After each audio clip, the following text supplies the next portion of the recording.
Winston Churchill said that smoking cigars is like falling in love. This has been my experience. When I first smoked a true fine cigar, coupled at the time with the proper cup of coffee, I fell in love with the fragrant, aromatic glory of the leaf. I instantly felt transported into a new dimension of pleasure by the combined flavor of the tobacco and its wrapper. Andy, how did you get into the life of loving the leaf, brother? How did that go down? I gotta say, I've dabbled in cigars here and there, but usually shitty trash bag cigars when I was broke, motherfucker. But he came out and visited me when I lived in Toledo, Ohio. I lived in the Midwest for about 7 years. I was building my record labels, when I was working in the music industry.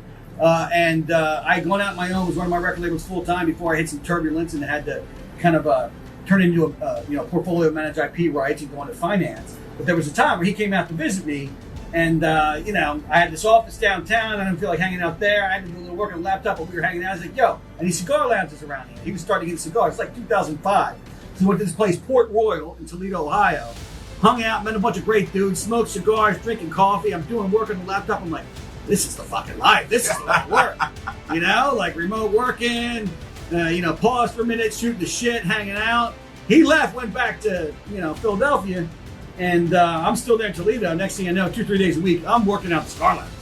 And it just that's when I became a lover of the leaf. Like you, I'm not I'm not a scientist. I don't know all the ins and outs of everything. I don't remember all the shapes and the sizes, I know full body is right. I know what I like, I know what I don't like, right?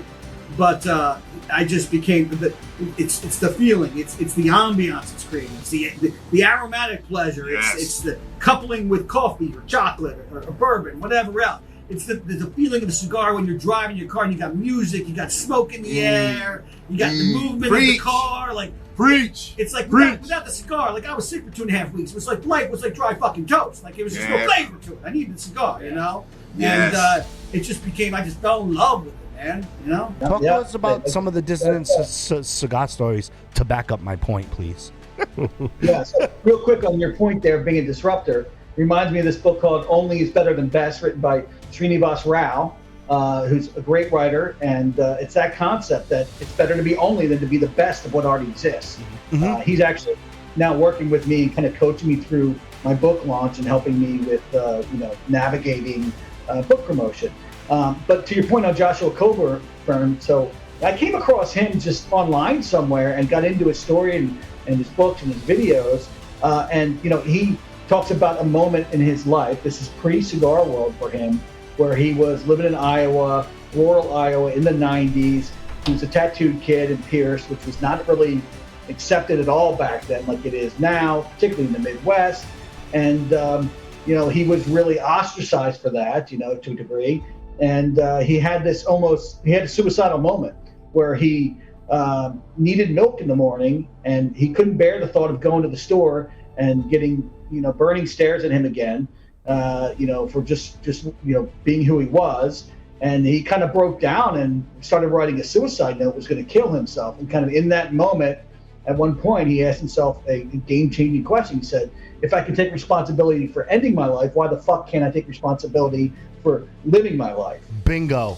Pivoted and stopped being a victim. And from there, he ended up living out his calling journey. And still lots of ups and downs, but wrote books, traveled, and I just had a FaceTime call with him a couple weeks ago. We were chatting about a bunch of stuff, and he told me the story about how he moved to Nicaragua with his family, with Sin and the kids, they sold all the shit, just had backpacks or whatever.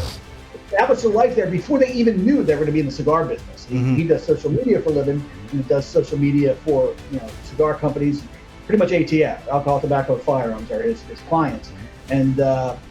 He moves to Nicaragua just because he had a hunch that's where he needed to be, and he wanted to kind of get that experience with his family, and they moved there. And then this opportunity came up to buy Dissident as a brand, recreate it, reemerge it, and lo and behold, he's already in Nicaragua, so he's close to the factory, and everything just kind of fell in place. So it's like another one of those, like, he's in this pivotal moment where they don't know what they're going to do, where they're going to live, and bam, he ends up right in the spot where he needed to be for his next best step, for his next piece of his calling journey.